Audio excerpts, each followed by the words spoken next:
பிரசித்தி பெற்ற சுசீந்திரம் தானுமாலய சுவாமி கோவிலில் சித்திரை பெருந்திருவிழா கோலாகலமாக நடந்தது.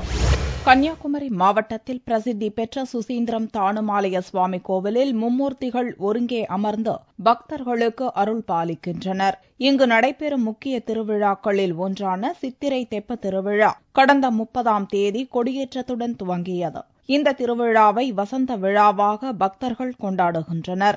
தினமும் காலை மாலையில் சுவாமி வாகனங்களில் பவனி வந்தார். விழாவின் நிறைவு நிகழ்ச்சியான தெப்ப திருவிழா வெள்ளிக்கிழமையன்று இரவு வெகு விமர்சையாக நடந்தது. முன்னதாக சிறப்பு அலங்காரத்துடன் அம்பாள் மற்றும் சுவாமி தெப்பத்தில் எழுந்தருளினர். பின்னர் மேளதாளம் முழங்க குளத்தில் 3 முறை தெப்பம் வலம் வந்தது.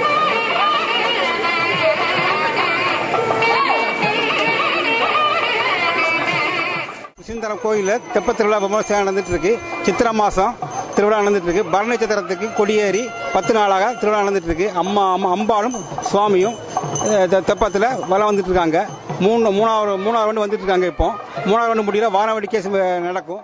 தெப்ப திருவிழாவில் பக்தர்கள் திரளாக கலந்து கொண்டு சுவாமி தரிசனம் செய்தனர்.